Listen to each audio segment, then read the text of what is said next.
तो कैसे हो मेरे चीतो गाइस। आज की इस वीडियो में आपको बाल विकास एवं शिक्षण शास्त्र के जो है टॉप 15 क्वेश्चन कराने वाला हूं, जो सीटेट अपने एग्जाम में हर साल पूछता है और मैक्सिमम चांसेस होते हैं कि ये क्वेश्चन जो है, क्योंकि देखो कितने ही क्वेश्चन जो है सीटेट बनाएगा, उन्हीं क्वेश्चन को जो है रिपीट करके बस थोड़ी सी जो है लैंग्वेज चेंज कर देता है, बाकी उन्हीं उसी टाइप के जो है क्वेश्चंस को रिपीट करता है, क्योंकि टॉपिक तो लिमिटेड है। अब उन्हीं टॉपिक से बनाना है, फिर क्वेश्चन कितनी बनाएगा। सीटेट में जो है हर बार ये जो है रिपीट होने वाले कुछ क्वेश्चंस आपको जो आज 15 में से जो है 4 से 5 क्वेश्चन ऐसे होंगे जो रिपीट होंगे। और ये हमारा पार्ट 9 वीडियो, इससे पहले पार्ट 8 तक की वीडियो मैंने बना रखी है, आप उन वीडियोस को भी देख लेना। इस वीडियो के डिस्क्रिप्शन बॉक्स में मैं लिंक प्लेलिस्ट की जो है डाल दूंगा। देखो सबसे पहला जो क्वेश्चन है, यही कई बार रिपीट हो रखा है कि डिस्ग्राफिया क्या होता है। आप सभी को मैंने अच्छे से पढ़ा रखा है, जो कंटेंट वाली जो वीडियोस हैं मैंने। डिस्ग्राफिया का मैंने आपको एक ही पहचान बनाया है कि डिस्ग्राफिया, ग्राफ क्या करते हो आप, ड्रॉ करते हो ना, यानी कि बना रहे हो, यानी कि लिख रहे हो। तो बस इसी से आपको याद रखना है। क्या ये कि ये भाषण विकार है?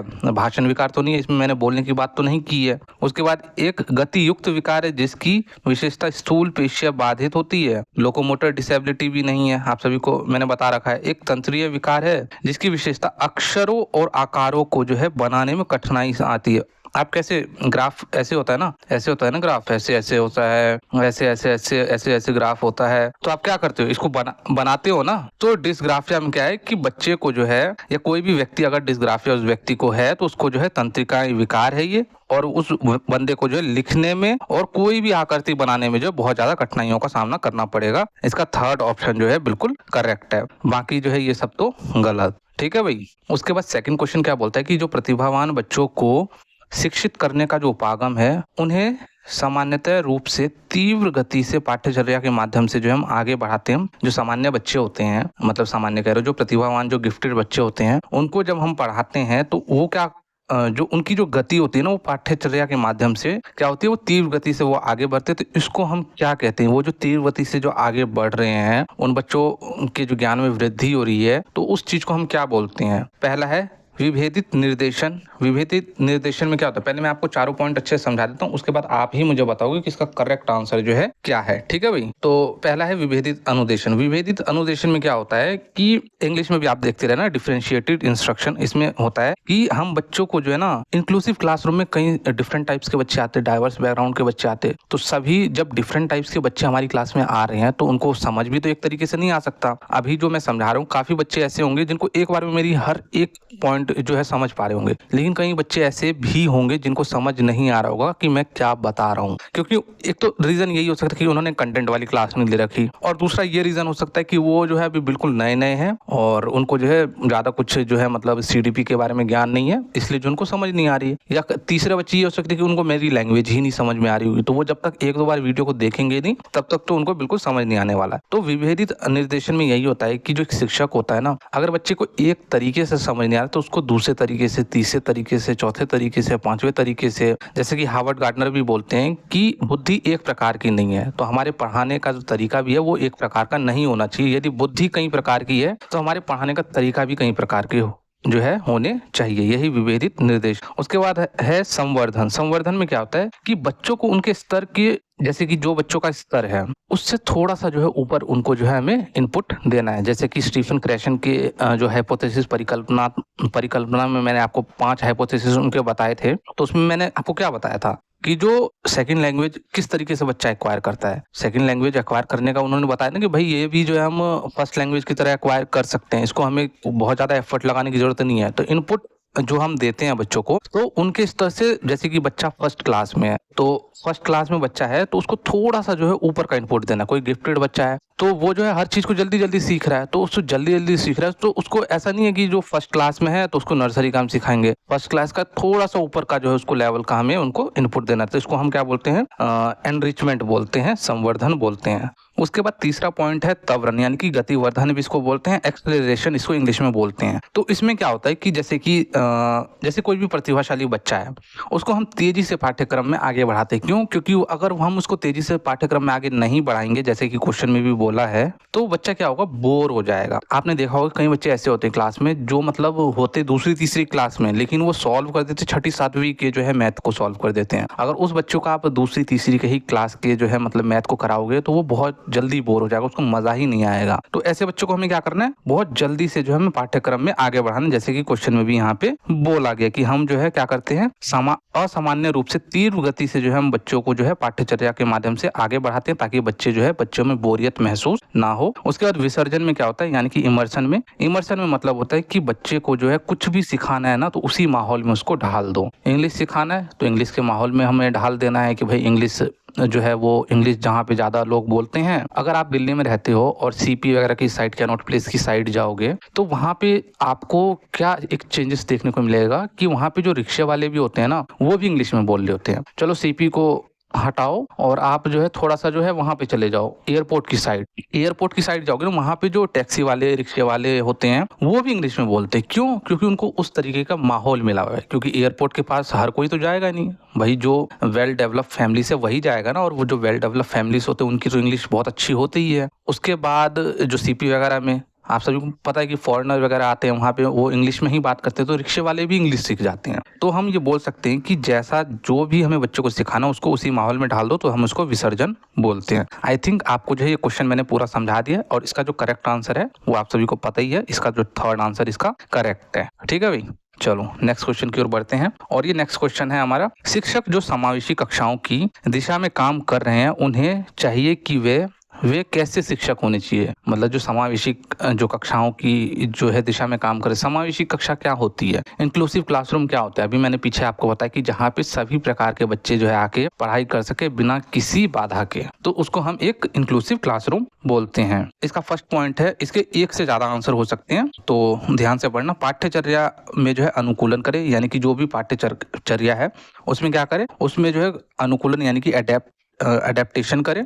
बिल्कुल करेक्ट पॉइंट है, ये तो सही है। उसके बाद विभिन्न दृष्टिकोण को जो है शामिल करें, यानी कि incorporate diverse perspective. Diverse background के बच्चे आ रहे हैं, डाइवर्स बैकग्राउंड के जो है दृष्टिकोण आएंगे, सभी की सोच एक जैसी तो होगी नहीं, तो उनको जो हमें क्या करना है, इंक्लूसिव क्लासरूम में शामिल करना है। बिल्कुल सही बात है। अपने स्वयं के अंतर्निहित पूर्वाग्रहों की जो है जांच करें। बिल्कुल, जो हमारे जो कुछ हमारे पूर्वाग्रह क्या होते हैं, जो हमारी पूर्व धारणाएं किसी भी चीज को लेके होती है कि लड़कियों को मैथ नहीं आती, लड़कियों का दिमाग घुटने में है, या सब लड़के तो आवारा ही होते, केयरलेस ही होते हैं, तो ये हमारी पूर्व धारणाएं हैं। तो इस चीज को भी हमें जांच करना है। फर्स्ट, सेकंड, थर्ड तो ठीक है। उसके बाद नेक्स्ट पॉइंट क्या बोलता है कि विविधता को जो है एक बाधा के रूप में हमें देखना चाहिए, जबकि जो डाइवर्सिटी है, जो डाइवर्स बैकग्राउंड के जो बच्चे हमारी क्लासरूम में आ रहे हैं, इनको हमें एक बाधा के रूप में देखना चाहिए कि मतलब ये सही चीज नहीं है, ऐसा नहीं होना चाहिए। जबकि जो न्यू एजुकेशन पॉलिसी 2020 कहता है कि हमें जो डाइवर्सिटी को है उसको हमें क्या करना चाहिए, क्लासरूम में स्वागत करना चाहिए। तो यहाँ पे ये पॉइंट तो गलत हो गया, तो इसका फर्स्ट, सेकंड और थर्ड सही है, तो इसका करेक्ट आंसर है सेकंड ऑप्शन। इसी में फर्स्ट, सेकंड, थर्ड सही है। और विविधता को हमें क्या करना चाहिए, बाधा के रूप में नहीं, उनका स्वागत करना चाहिए, क्योंकि डाइवर्स बैकग्राउंड के बच्चे होंगे, कई सारे भाषाएं जो है बच्चे सीखेंगे, तो इसका हमें स्वागत करना, ये एक अच्छी चीज है, ना कि इसको नेगेटिव रूप में हमें लेना है। उसके बाद फोर्थ क्वेश्चन क्या बोलता है कि शैशवावस्था। सारे मैंने आपको स्टेजेस अच्छे से करा रखे हैं, जो शैशवावस्था है, पूर्व बाल्यावस्था है, उत्तर बाल्यावस्था, किशोर बाल्यावस्था, किशोर अवस्था, ये सारे स्टेजेस मैंने आपको इनके जो है फीचर्स सब कुछ करा रखे हैं अच्छे से। तो इसमें वही क्वेश्चन पूछा गया कि शैशवावस्था में सामाजिकरण की यानी कि सोशलाइजेशन की डैश संस्थाएं प्रमुख रूप से महत्वपूर्ण है। कौन सी संस्थाएं जो है प्रमुख रूप से महत्वपूर्ण होती है? आप सभी को मैंने बताया कि भाई जो शैशवा, जब बच्चा जन्म लेता है तो कहाँ पे जाता है, सीधा जो है मतलब सीधा स्कूल तो नहीं चला जाता है, सबसे पहले अपनी फैमिली में ही तो रहता है ना। तो हम बोल सकते हैं कि शैशवावस्था में सामाजिकरण की जो है, और फैमिली क्या है, प्राथमिक अवस्था है, जो है प्राइमरी एजेंसी है, तो यहाँ पे ये प्राथमिक जो है एजेंसी हो जाएगी। उसके बाद इन सब में तो दे ही नहीं रखा कहीं, तो इसका सेकेंडरी आंसर सही है। और उसके बाद है, जबकि प्रारंभिक बाल्यावस्था में सामाजिकरण की, जब बच्चा जो है शैशवावस्था के बाद जो है बच्चा जो है जब स्कूल वगैरह जाने लगता है, तो वहाँ पे कौन सी उसकी जो है संस्थाएं महत्वपूर्ण हो जाती है, तो वो माध्यमिक संस्थाएं जो है महत्वपूर्ण हो जाती है। तो इसका सेकंड ऑप्शन बिल्कुल करेक्ट है। ठीक है। उसके बाद पांचवा क्वेश्चन है लेव वाइगोस्की से, और ये हमारे बहुत अच्छे मनोवैज्ञानिक थे जिन्होंने जो है कौन सा सिद्धांत दिया है, तो वो मुझे आप कमेंट करोगे, क्योंकि मैंने इनकी जो है पूरी एक अच्छे से प्यारी सी थ्योरी मैंने आपको करा रखी है, और महामैराथन वीडियोस भी मैंने आपको करा रखे हैं। तो आप मेरे चैनल पे जाओगे ना, तो उस चैनल पे हर चीज मिलेगा, बस जो है मतलब ढूंढने की भी जरूरत नहीं है। जब आप चैनल पे जाना, स्टडी एरिया क्लास चैनल पे जाना, और प्लेलिस्ट पे जैसे ही जाओगे ना, प्लेलिस्ट पे मैंने सारे प्लेलिस्ट बना रखे हैं, और सीडीपी के सेक्शन में जैसे ही जाओगे ना, वहाँ पे आपको जैसे ही खोलोगे, वहाँ पे हर एक टॉपिक वाइज जो भी आपके पेपर में जो है टॉपिक पूछा जाएगा, वो हर एक टॉपिक वाइज मैंने करा रखे हैं और उन्हीं से रिलेटेड ये क्वेश्चन मैं आपको करा रहा हूँ। तो इसमें क्या है कि लेव वाइगोस्की इस क्वेश्चन क्या बोलता है कि लेव वाइगोस्की के अनुसार क्या है, उनके अनुसार मतलब इसमें 3 चीजें गलत दे रखी होगी, कोई एक ही चीजें जो है लेव वाइगोस्की के अनुसार सही चीज दे रखी होगी। तो फर्स्ट पॉइंट है सामाजिक कारक भाषा विकास को प्रभावित करते हैं परंतु संज्ञानात्मक विकास को नहीं। ऐसी तो कोई बात नहीं की है उन्होंने। भाई वो क्या बोलते हैं कि जो है जो भाषा विकास है यानी कि ये भाषा को बहुत ज्यादा महत्वपूर्ण मानते हैं। जो लेव वाइगोस्की वो कहते हैं कि भाषा से जो है बच्चे का जो है संज्ञानात्मक विकास जो है हम उसको जो है सुगम बना सकते हैं। तो ये भाषा को बहुत ज्यादा महत्वपूर्ण मानते हैं। तो यहाँ पे तो ऐसी कोई बात ही नहीं हुई है। उसके बाद सेकंड पॉइंट में क्या बोला है कि संज्ञानात्मक विकास भाषा विकास को सुगम बनाता है। तो ये तो बिल्कुल अपोजिट बोल रहे हैं क्योंकि ये तो भाषा को महत्वपूर्ण मानते हैं और संज्ञानात्मक विकास तो मतलब जो प्याजे साहब है वो उसको महत्वपूर्ण मानते हैं, भाषा को वो थोड़ा सा कम महत्व देते हैं। उसके बाद भाषा विकास और संज्ञानात्मक विकास एक दूसरे से स्वतंत्र रूप से विकसित होते हैं, ऐसा तो ये कोई बात ही नहीं करते। उसके बाद फोर्थ पॉइंट है भाषा विकास जो है संज्ञानात्मक विकास को जो है क्या करता है, सुगम बनाता है। यही इसका करेक्ट आंसर है, यानी कि language development facilitate cognitive development, यही इसका जो है करेक्ट आंसर है। और इनकी थ्योरी आप पढ़ोगे ना तो जो इंपॉर्टेंट है सीटेट की दृष्टि से वो सारे मैंने पॉइंट करा रखे हैं और ये वाला पॉइंट तो बिल्कुल मैंने एज इट इज ऐसे ही करा रखा है। उसके बाद नेक्स्ट क्वेश्चन हमारा छठा क्वेश्चन है लॉरेंस कोलबर्ग की थ्योरी से आया है और ये बहुत इंपॉर्टेंट है। इनकी थ्योरी भी मैंने करा रखी है आपको। तो लॉरेंस कोलबर्ग के नैतिक तर्क के किस स्तर पे बच्चे आमतौर पे मानते हैं कि लोगों को जो है समाज की अपेक्षाओं पे खड़ा उतरना चाहिए और अच्छे तरीके से व्यवहार करना चाहिए। यानी कि कहने का मतलब है क्वेश्चन के कि वो कौन सा जो है स्तर है जिसमें जो है बच्चा जो है ये जो है मतलब मानता है कि हमें जो है समाज में जो भी नियम कायदे कानून बनाए गए हैं उन सभी का जो हमें फॉलो करना चाहिए। तो सभी पॉइंट्स मैं आपको समझा देता हूँ। पहला पॉइंट है उत्तर संक्रियात्मक स्तर यानी कि पोस्ट ऑपरेशनल लेवल। ये कोई लेवल ही नहीं होता, ये किसी मनोवैज्ञानिक के द्वारा नहीं दिया गया है, ये सिर्फ एग्जामिनर ने आपको घुमाने के लिए दिया है। तो ये तो कुछ होता ही नहीं है, तो फर्स्ट को तो ऐसे ही काट दो। सेकंड हमारा पूर्व पारंपरिक स्तर। पूर्व पारंपरिक स्तर में क्या होता है कि देखो इन्होंने जो है 3 स्तर दे रखे हैं और 3 स्तर के भी 2-2 स्टेजेस यानी कि टोटल 6 स्टेजेस दे रखे हैं। तो पूर्व पारंपरिक यानी कि प्री कन्वेंशनल लेवल में क्या होता है कि प्री कन्वेंशनल लेवल में जो बच्चा होता है ना, इसका पहला स्टेज होता है आज्ञाकारिता और दंड अभिविन्यास। यानी कि बच्चा जो है आपकी आज्ञा का इसलिए पालन करेगा ताकि उसको जो है मतलब आप दंड ना दो, मतलब आपसे मार खाने से बचने के लिए जो है आपके बातों को कहना मानेगा, टीचर्स की बातों का कहना मानेगा। और इसका दूसरा स्तर होता है विनियम और व्यक्तिगत पुरस्कार अभिविन्यास। इसमें होता है कि जो बच्चा है ना लोभ के लिए काम करता है। और यहाँ पे क्या बात की गई है, बच्चा जो है समाज के नियम कायदे कानून की जो है मतलब क्या करता है, जो समाज में जो नियम कायदे कानून होते हैं उनको फॉलो करता है, उनका कहना मानता है। तो इसमें तो नहीं है पूर्व पारंपरिक स्तर में तो ऐसा कुछ मैंने बोला ही नहीं है आपको। उसके बाद है पारंपरिक स्तर। कन्वेंशनल लेवल में क्या है, कन्वेंशनल लेवल में जो बच्चा होता है ना, इसका पहला जो स्टेज होता है इसमें बच्चा जो है अच्छा लड़का या अच्छी लड़की बनने का जो है क्या करता है, कोशिश करता है समाज की नज़रों में, अपने माँ बाप की नज़रों में, ताकि जो है उसको जो है अप्रेजल मिल सके। एक मतलब कहते हैं ना कि कुछ बच्चे ऐसे होते हैं कि पढ़ाई इसलिए करते हैं ताकि जो है उनको एक जो है उनके माँ बाप उनकी तारीफ करे, हाँ भाई कहीं भी जा रहे कि हाँ भाई ये मेरा बेटा है, इसने जो है मतलब जो है अभी सीटेट पास कर लिया है, ये डीएलएड का कोर्स कर रहा है, बीएड का कोर्स कर रहा है। तो इसलिए जो है वो क्या करते हैं, अप्रेजल के लिए काम करते हैं इसमें बच्चे। उसके बाद पारंपरिक स्तर के दूसरे चरण में क्या होता है कि जो बच्चा होता है ना वो समाज में जो नियम कायदे कानून होते हैं उनको जो है फॉलो करता है और दूसरों को भी बोलता है कि आपको भी जो है फॉलो करना चाहिए। वही तो क्वेश्चन में पूछा गया, ठीक है। तो इसका करेक्ट आंसर थर्ड ऑप्शन है। और ये पूर्व संक्रियात्मक स्तर है, ये जो है प्याजे के द्वारा दिया गया। इसमें क्या बोलते हैं, प्री ऑपरेशन लेवल में इसमें जो बच्चा का जो उम्र रहता है ना वो 2 से 7 वर्ष के जो बच्चे होते हैं इसमें होते हैं। और इसमें जो बच्चे के अंदर जो मतलब हर चीज का अभाव रहता है। हर चीज का अभाव का मतलब है कि बच्चा जो है घर से स्कूल जाएगा तो वो स्कूल से घर नहीं आ पाएगा, इसमें उसको दिक्कत आएगी। उसके बाद जो है कंजर्वेशन संरक्षण का भाव रहता है बच्चे में। उसके बाद जीववाद का भाव रहता है। ये सब जो मैं टर्म बोल रहा हूँ ये सब क्या होते हैं, ये सब आप जब प्याजे की थ्योरी पढ़ोगे तो वहीं पे आपको पता चलेगी। यहाँ पे अगर मैं आपको प्याजे की थ्योरी पढ़ाने लगूंगा तो फिर आपको जो है वीडियो बहुत लंबी हो जाएगी और फिर मजा भी नहीं आएगा वीडियो का, क्योंकि क्वेश्चन की वीडियो में पूरी थ्योरी कराना सेंस नहीं बनता है, ठीक है भाई। उसके बाद 7 नंबर का क्वेश्चन क्या बोलता है, ये असर्शन एंड रीजन वाले क्वेश्चन है और ये आपको जो है काफी अच्छे मात्रा में अब आपको देखने को मिलेंगे। तो देखो भाई मतलब 7-8 से प्लस ही आपको क्वेश्चन ये देखने को मिलेंगे, तो आप इसके लिए प्रिपेयर रहना। तो असर्शन यानी कि अभिकथन क्या बोलता है कि शिक्षकों और साथियों जैसे अधिक जानकार अन्य, यानी कि MQO की बात हो रही है, यानी कि मोर नॉलेजेबल अदर्स की बात हो रही है। अन्य लोगों के साथ बातचीत शिक्षार्थियों को उनकी समझ और कौशल विकसित करने में मदद करने के लिए आवश्यक समर्थन और मार्गदर्शन प्रदान करते हैं। यानी कि कहने का मतलब है जो शिक्षार्थी होते हैं और जो अन्य साथी होते हैं जो बच्चों से जो है ज़्यादा जानते हैं, शिक्षक तो ऑलरेडी ज़्यादा ही जानते हैं, तो ये कौन हुए? ये मोर नॉलेजेबल अदर्स हुए। क्या इनसे जो है बच्चों को जो है सही मार्गदर्शन और समर्थन मिलता है, प्रदान करते हैं ये? तो बिल्कुल ये वाला तो बिल्कुल सही है भाई, इनसे समर्थन और जो है आवश्यक समर्थन और मार्गदर्शन बच्चों को मिलता है। उसके बाद इसका कारण क्या बताया गया है कि सामाजिक संपर्क सीखने और विकास का एक प्रमुख घटक है। बिल्कुल ये वाइगोस्की साहब भी जो है बोलते हैं जो सामाजिक संपर्क से ही जो बच्चा जो है अपना जो है संज्ञानात्मक विकास करता है, तो ये भी बिल्कुल सही है। और क्या इन दोनों में रिलेशन बन रहा है? तो बिल्कुल यहाँ पे भी जो है मतलब किस चीज़ की बात हो रही है? समाज की बात हो रही है। शिक्षक और सारथी कौन है? समाज का ही एक पार्ट है, और यहाँ भी जो है सामाजिक संपर्क की बात हो रही है, तो दोनों में रिलेशन भी बन रहा है। तो 7 का क्या आंसर हुआ बताओ?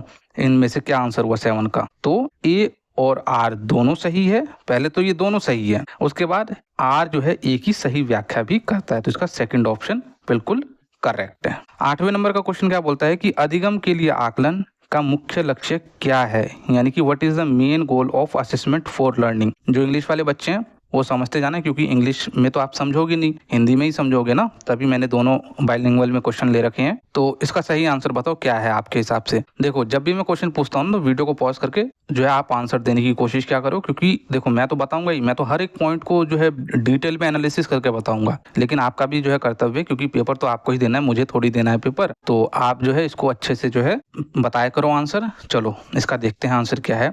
जो क्वेश्चन क्या है, अधिगम के लिए आकलन का मुख्य लक्ष्य क्या है? तो मुख्य लक्ष्य जान लेते हैं। उन विद्यार्थियों की पहचान करना जिन्हें धीमी सीखने वाले के रूप में जो है वर्गीकृत किया जा सके। यानी कि जो धीमे सीखते हैं बच्चे, उनको हम कैटेगराइज करेंगे। बच्चों को कैटेगराइज करने की बात नहीं कही गई है कहीं भी। कैटेगराइज अगर बच्चों को आपका न्यू एजुकेशन पॉलिसी 2020 भी जो है कैटेगराइजेशन पे रोक लगाता है, ये मना करता है कि हमें बच्चों को जो है वर्गीकृत नहीं करना है। तो फर्स्ट तो नहीं होगा। सेकंड है विद्यार्थियों के प्रदर्शन का मूल्यांकन करना और ग्रेड देने की भी बात भी जो है न्यू एजुकेशन पॉलिसी मना करता है। उसके बाद है विद्यार्थियों को क्या है प्रतिपुष्टि प्रदान करना, यानी कि फीडबैक जो है प्रदान करना, जिसका उपयोग उनके अधिगम में सुधार के लिए जो है किया जा सके। यानी कि जो भी बच्चे काम कर रहे हैं, कोई भी चीज कर रहे हैं, तो उनको एक फीडबैक जरूर दो एक शिक्षक के तौर पे, ताकि जो है उनको क्या हो सके, उनके जो है अधिगम में कुछ भी अगर वो गलती कर रहे हैं, अगर आप फीडबैक दे रहे हो तो वो बच्चे फिर उसमें सुधार करेंगे। तो ये तो हमें चलो थोड़ा बहुत तो सही लग रहा है, लेकिन इससे भी बेस्ट ऑप्शन है क्या कोई? विद्यार्थियों के प्रदर्शन की तुलना एक मानक या तय पैमाने पे करना है। यानी कि जो एक पैमाना तय किया गया है उसके अकॉर्डिंग जो है विद्यार्थियों की आकलन हमें करना है। तो नहीं भाई, ऐसा जो है तुलना करना, मानक, ये सभी सारी चीजें नेगेटिव है, और इस चीज पे जो है न्यू एजुकेशन पॉलिसी मना करता है। तो इसका थर्ड ऑप्शन ही करेक्ट है। 9वां क्वेश्चन क्या है, किस आयु में बच्चे शब्दों के खेल में शामिल हो सकते हैं और ऐसे चुटकुले और पहेलियों को पसंद कर सकते हैं जिसमें शब्दों का जो है खेल शामिल हो? कहने का मतलब है कि कौन सा ऐसा एज है बच्चे का जिस एज में जो बच्चों को जो चुटकुले, ये सारी चीजें जो है पहेलियां वगैरह जो है समझ में आने लगती है, बच्चे जो है मजाक करना शुरू कर देते हैं। तो उसका सीधा सा ऑप्शन है 7 वर्ष की उम्र में जो है बच्चे ये सारे कार्य करने शुरू कर देते हैं। उसके बाद कोलबर्ग की थ्योरी से ही एक क्वेश्चन और आया है, और जैसे कि मैं आपको बताता हूँ कि भाई पियाजे की थ्योरी, वाइगोस्की की थ्योरी, कोलबर्ग की थ्योरी से काफी क्वेश्चन आते हैं, तो आपको इनको अच्छे से कर लेना है। देख लो आपके सामने ही है, ऐसा तो कुछ मैंने अपनी तरफ से क्वेश्चन बनाए नहीं, सब आपके प्रीवियस ईयर के क्वेश्चन आप चेक कर सकते हो। 2023 के क्वेश्चन पेपर उठाना और आप चेक करना, यही सारे क्वेश्चन आपको वहां मिलेंगे। तो कैरल गिलिगन ने, जो कि एक शोध सहायक थी कोलबर्ग की, तो इन्होंने क्या किया था, कैरल गिलिगन ने कोलबर्ग के नैतिक विकास के सिद्धांत की आलोचना की। उस जो कैरल गिलिगन थी वो शोध सहायक थी, इन्हीं के साथ असिस्टेंट थी, तो इन्होंने जो है इनकी आलोचना की थी। किनकी आलोचना की थी? कोलबर्ग की थ्योरी की, जो नैतिक विकास का सिद्धांत इन्होंने दिया था, मॉरल डेवलपमेंट की थ्योरी दिया था कोलबर्ग ने, उस सिद्धांत की आलोचना की। कि क्या आलोचना की वो आपको बताना है। जब आप पूरा थ्योरी अच्छे से पढ़ोगे तभी ना आपको पता चलेगा कि भाई क्या इन्होंने आलोचना की थी। देख लेते हैं भाई, लेकिन मैंने तो अच्छे से आपको पढ़ा कर, तो मैं आपको बताता हूँ कि जो कैरल गिलिगन थे, ये इन्होंने क्या आलोचना की थी? सामाजिक संज्ञानात्मक दृष्टिकोण से, यानी कि फ्रॉम सोशल कॉग्निटिव पर्सपेक्टिव से नहीं, ऐसी तो कोई इन्होंने आलोचना नहीं की थी। नारीवादी दृष्टिकोण से, उसके बाद है आनुवांशिक कारकों को पर्याप्त महत्व न देने पे, यानी कि जो कोलबर्ग ने जो है अपनी थ्योरी में आनुवांशिक कारकों को बहुत ज्यादा महत्व नहीं दिया था, क्या ये आलोचना की थी? नहीं। केस अध्ययन को अनुसंधान पद्धति के रूप में उपयोग करने के लिए, यानी कि for using case study as a research of method. तो ये सब इन्होंने जो है कोलबर्ग की थ्योरी पे जो इन्होंने कोई मतलब जो है आलोचना नहीं की थी। इन्होंने सिर्फ एक ही आलोचना की थी कि भाई जो कैरल गिलिगन ने जो है जो नैतिक विकास का जो सिद्धांत है ना, वो जो है वो नारीवादी दृष्टिकोण को जो है मतलब इग्नोर करता है, यानी कि फेमिनिस्टिक जो पर्सपेक्टिव है इस चीज को इग्नोर करता है। किसकी थ्योरी? तो कोलबर्ग की थ्योरी, नैतिक विकास का सिद्धांत जो है। इसमें कहती है कि जो इनकी जो थ्योरी है इसमें सिर्फ और सिर्फ पुरुषों के सैंपल लिए गए, जो बच्चे होते हैं जो 16 साल तक के जो बच्चे हों उन्हीं का जो है सैंपल लिया गया है, फीमेल के सैंपल नहीं लिए गए, मतलब फीमेल्स को ऐड नहीं किया गया है। तो इसके पीछे तर्क भी देती है कि जो फीमेल का जो पर्सपेक्टिव होता है ना, वो थोड़ा केयर और लव की नेचर की लव नेचर का होता है, मतलब हर चीज़ को वो केयर पर्सपेक्टिव से देखती है और लव के उससे पर्सपेक्टिव से देखती है। लेकिन जो थोड़ा सा जो मेल का जो वो थोड़ा सा जो आक्रामक होते हैं, थोड़े से जो है मतलब उनका जो बिहेवियर बोल लो या उनका जो थोड़ा तरीका होता है ना किसी भी चीज़ को हैंडल करने का, वो थोड़ा सा जो है आक्रामक होता है, गुस्सैले होता है, मतलब वो ज़्यादा केयर की तरफ नहीं होती है। तो यही चीज़ इन्होंने बताया कैरल गिलिगन ने कि भाई नारीवादी दृष्टिकोण से जो है इन्होंने जो है कोलबर्ग के नैतिक विकास के सिद्धांत की जो है आलोचना की थी। 11वां क्वेश्चन है जीन पियाजे का नाम लिया मैंने, जीन पियाजे आ ही गया। जीन पियाजे के अनुसार पूर्व संक्रियात्मक चिंतन की मुख्य विशेषताओं में से एक डैश है। ये इनका जो है ये जो चिंतन है ना, कहाँ गया, प्री ऑपरेशनल स्टेज में एक कोई इसमें से जो है खासियत है, वो खासियत आपको बतानी है जो किसी स्थिति कि एक पहलू पे इन्होंने उस खासियत के जो है डिस्क्रिप्शन दिया है कि उस खासियत की क्या मतलब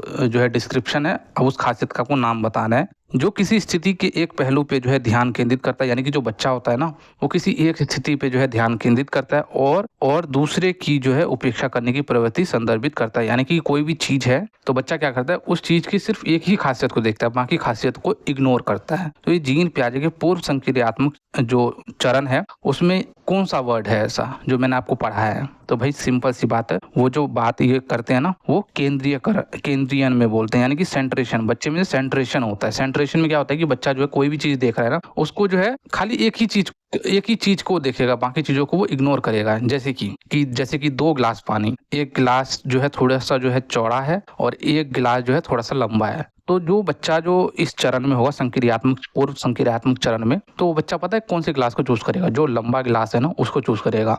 उसको इस चीज की नॉलेज नहीं होगी, वो खाली इसी चीज को देख रहा है कि वो लंबा है इसलिए उसमें ज्यादा पानी आएगा, और जो चौड़ा है उस चीज को वो इग्नोर कर रहा है क्योंकि उसको लगता है कि ये छोटा है और इसलिए इसमें पानी नहीं आएगा, जबकि दोनों में जो है सेम जो है अमाउंट में पानी आ रहा है, लेकिन वो इस चीज को इग्नोर करता है। तो इसलिए जो है बच्चे में सेंट्रेशन का जो है अभाव रहता है, केंद्रीयन का अभाव रहता है। बाकी पॉइंट्स भी मैं आपको समझा देता हूँ। बाकी पॉइंट्स क्या है, केंद्रीयन का विकेंद्रीयन बिल्कुल अपोजिट रहता है। इसमें जो बच्चे को इस चीज का जो है जानकारी आ जाता है कि भाई अब दोनों जो गिलास है चाहे चौड़ा हो या लंबा हो, अगर दोनों का जो है मतलब साइज सेम है तो उसमें लिक्विड भी सेम ही आएगा। तो ये तो हो गया। उसके बाद ट्रांसडक्शन में क्या होता है, यानी कि पारगमन में क्या होता है? पारगमन में होता है कि इसमें जो बच्चा है ना, 2 असंबंधित वस्तु हो गया या 2 असंबंधित घटनाएं जिनका आपस में कोई मेल नहीं है, 2 घटनाओं का आपस में कोई मेल नहीं है, कि जैसे कि मैं बुरा हूं इसलिए आज लाइट चली गई, इसका कोई आपस में रिलेशन है? या मेरी बहन घर पे आई इसलिए आज बारिश होने लगी। ऐसा काफी बार हुआ है, जब मेरी बहन घर पे आती है तो लाइट चली जाती है। ऐसा रियल में मैं अपनी घटना बता रहा हूँ कि जब भी मेरी बहन घर पे आती है ना, वो मैरिड है, तो जब भी मेरी बहन घर पे आती है तो अक्सर लाइट चली जाती है, और इस चीज को हम आपस में रिलेट कर देते हैं कि भाई देख तू आई है और देख लाइट चली गई है, जबकि इसका कोई रिलेशन नहीं है, उसके आने का और लाइट चले जाने का कोई रिलेशन नहीं है। तो इसको हम क्या बोलते हैं? पारगमन, यानी कि ट्रांसडक्शन बोलते हैं। ट्रांसडक्टिव रीजनिंग हम देते हैं कि भाई तर्क देते हैं कि देख तू आई और लाइट चली गई। उसके बाद है कारण व परिणाम। कारण व परिणाम में क्या होता है कि कॉसेशन में क्या होता है कि इसमें जो होता है ना, बच्चा वास्तविक कारण और उसके परिणाम को समझने का जो है प्रयास करता है। जैसे कि मैंने गिलास गिराया, यह एक कारण है इसलिए वह टूट गया। बच्चे ने गिलास गिराया तभी ना वो गिलास टूट गया, तो इसका वो परिणाम बताता है। तो खैर इतना डिटेल में जो है ना सीटेट में नहीं पूछेगा, लेकिन मेरा कर्तव्य है कि आपको हर एक पॉइंट बताना। लेकिन ये तीनों पॉइंट तो आप याद रखना, ये तो नहीं भी रखोगे कोई दिक्कत नहीं है। 12वां क्वेश्चन क्या बोलता है कि 12वां क्वेश्चन बोलता है प्राथमिक बाल्यावस्था में जो वृद्धि है वो डैश और सोच डैश है, जो बच्चे का जो वृद्धि है वो कैसा होता है। देखो धीमा तो आप सभी को मालूम है, मैंने आपको क्या पढ़ाया है कि वृद्धि जो बहुत तेजी से होता है। कुछ क्वेश्चन ऐसे होते हैं जो आपको ऑप्शन से करने होते हैं, लेकिन यहाँ पे तो तेजी से तो कहीं नहीं लिखा है, यहाँ पे धीमा लिखा है, यहाँ पे स्थिर लिखा है, स्थिर लिखा है, धीमा लिखा है। तो धीमा वाले तो काट दो, क्योंकि धीमा तो बिल्कुल होता नहीं है। दो ऑप्शन बचे हमारे पास, दूसरा और तीसरा। दूसरे तीसरे में से ही कोई एक ऑप्शन है, क्योंकि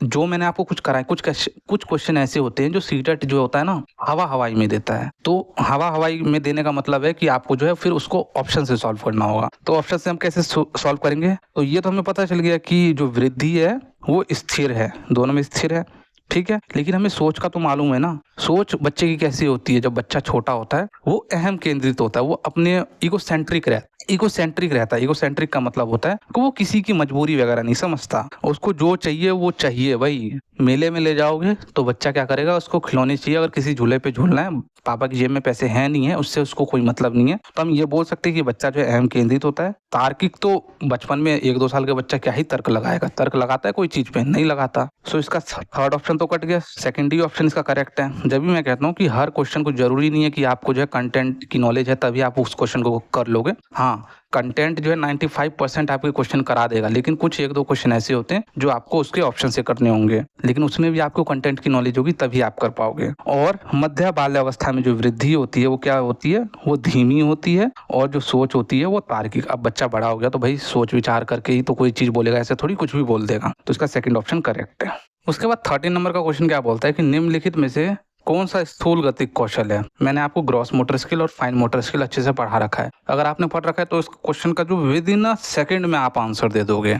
जितने देर में मैं इतना बोल रहा हूँ इतने में आप आंसर देके अपना आगे निकल चुके होते। पेपर की बात कर रहा हूँ, वीडियो की बात नहीं कर रहा हूँ मैं। तो इस ग्रॉस मोटर स्किल कौन से होते हैं, सबसे पहले आपको मालूम होना चाहिए ग्रॉस मोटर स्किल, जिनमें हम बड़ी मांसपेशियों का प्रयोग करते हैं। जिस काम को करने में हमारी जो है बड़ी मांसपेशियां, जैसे कि थाई का, हमारे हाथ के मांसपेशियों का जो है, मसल्स का जो है प्रयोग होता है, उसमें जो है उसको हम क्या बोलते हैं, ग्रॉस मोटर स्किल। क्या आप बुनाई करते हो तो आपकी बड़ी मांसपेशियों का प्रयोग होता है, जो हाथ से आप बुनाई करते हो, क्या बड़ी मांसपेशियों का प्रयोग होता है। जब आप तैरते हो तो क्या आपकी बड़ी मांसपेशियों का प्रयोग होता है। कागज पे गोल को काटने की रेखा, यानी कि एक कागज को जो है क्या कर रहे हो, गोल गोल कट कर रहे हो सर्कल की शेप में, क्या इसमें आपकी बड़ी मांसपेशियों का प्रयोग हो रहा है। एक कागज पर एक बड़े आयत को काटने की जो है रेखा क्या कर रहे हो, रेक्टेंगल को काट रहे हो कागज पे। तो अब आप मुझे बताओगे कि इसमें जो है ग्रॉस मोटर स्किल जो है, मतलब किस में ग्रॉस मोटर स्किल का यूज हो रहा है।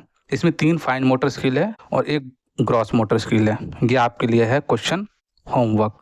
मैंने आपको पूरा क्वेश्चन समझा दिया है, आप मुझे बस कमेंट करोगे आंसर। 14 नंबर का क्वेश्चन है, शारीरिक वृद्धि और विकास के डैश और डैश सिद्धांतों का पालन करते हैं। एकीकरण का पालन करते हैं, जो कि सरल से जटिल की ओर, और विभेदीकरण जटिल से सरल की ओर। बिल्कुल गलत, ऐसा कुछ है ही नहीं। शीर्षाभिमुख यानी कि सफेलोकॉर्डल, ऊपर से नीचे, बिल्कुल ठीक है भाई। सफेलोकॉर्डल में हम जो है सिर से पैर की ओर बच्चे का जो है विकास होता है, और समीपस्थ में यानी कि प्रॉक्सिमो डिस्टल में जो है आंतरिक से बाहरी की ओर विकास होता है। क्या ये सही है, देखते हैं भाई, और भी देखते हैं। वैसे तो ये तो सही है बिल्कुल। शीर्षाभिमुख में सिर से पैर की ओर बच्चे का विकास होता है, समीपस्थ प्रॉक्सिमो डिस्टल में जो है सेंटर टू फेरीफेरी विकास होता है। तो यही इसका करेक्ट आंसर है। बाकी भी देखते हैं। समीपस्थ में ऊपर से नीचे, ठीक है, ऊपर से नीचे।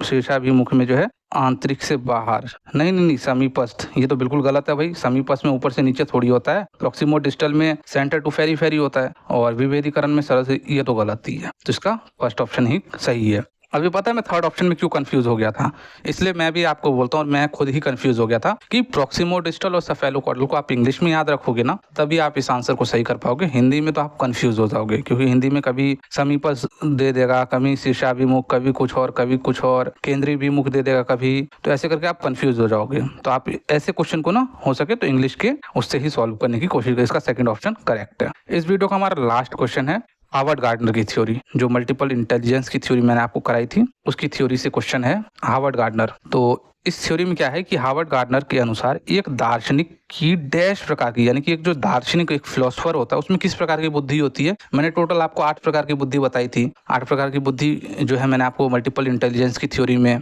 कराई थी। तो जो एक दार्शनिक होता है उसमें किस प्रकार की बुद्धि पाई जाती है, और एक मूर्तिकार में, यानी कि जो स्कल्पटर होता है, तो स्कल्पटर में किस प्रकार की जो है बुद्धि पाई जाती है।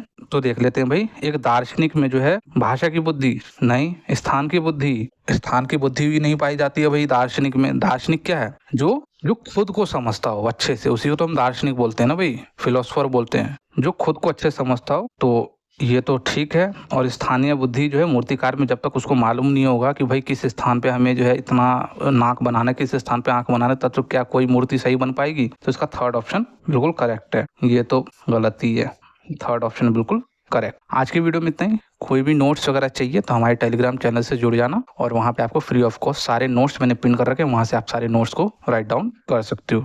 जय हिंद, जय भारत।